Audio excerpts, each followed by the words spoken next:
ক্রিকেটের এভারেস্টের চূড়ায় রশিদ খান, পাঠে আমি জারিয়াত। টি-20 বিশ্বকাপ মানে রোমাঞ্চ আর রেকর্ডের ছড়াছড়ি। এবারের আসরে আফগানিস্তান দল প্রত্যাশা অনুযায়ী জ্বলে উঠতে না পারলেও তাদের অধিনায়ক রশিদ খান গড়েছেন এমন এক ব্যক্তিগত কীর্তি যা ক্রিকেট ইতিহাসে আগে কেউ দেখেনি। এই বিশ্বখ্যাত লেগ স্পিনার টি-20 ফরম্যাটের ইতিহাসে প্রথম বোলার হিসেবে স্পর্শ করেছেন ৭০০ উইকেটের অনন্য এভারেস্ট। দিল্লির অরুণ জেটলি স্টেডিয়ামে সংযুক্ত আরব আমিরাতের বিপক্ষে ম্যাচটি ছিল রশিদের ক্যারিয়ারের মাইলফলক ছোঁয়ার দিন। ম্যাচের ১৬তম ওভারে নিজের শেষ ডেলিভারিতে আরব আমিরাতের ব্যাটার মাহমাদ আরফানের উইকেট শিকার করে এই চূড়ায় পৌঁছান তিনি। মজার ব্যাপার হল, এই রেকর্ড গড়া ৭০০তম উইকেটটি ছিল হিট উইকেট। রশিদের টি-20 ক্যারিয়ারের পরিসংখ্যান চোখ কপালে তোলার মতো। ৭০০ উইকেটের মাইলফলক, ৫১৯টি টি-20 ম্যাচে এখন তার নামের পাশে ৭০২টি উইকেট ঝলঝল করছে।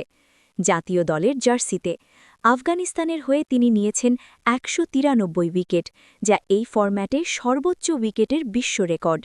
লীগ ক্রিকেটের সাফল্য, আইপিএল, বিপিএল, সিপিএল থেকে শুরু করে বিশ্বের প্রায় সব বড় লিগেই তিনি ত্রাস সৃষ্টি করেছেন।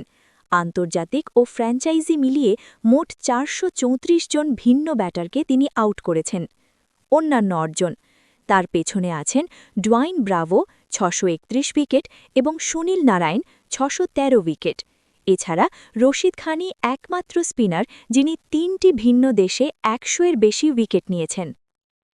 ১১ বছর আগে ২০১৫ সালে টি-20 ক্রিকেটে অভিষিক্ত হওয়া রশিদ এখন এই ফরম্যাটের অবিসংবাদিত রাজা।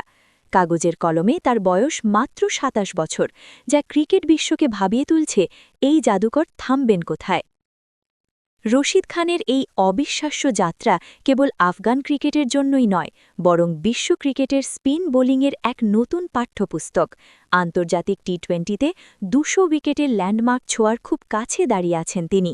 যে গতিতে তিনি এগোচ্ছেন তাতে বলা যায় ক্রিকেটের সংক্ষিপ্ততম সংস্করণে রশিদ খান নিজেকে এমন এক উচ্চতায় নিয়ে যাচ্ছেন যা হয়তো আগামী কয়েক দশকে কারও পক্ষে ছোঁয়া অসম্ভব হয়ে পড়বে।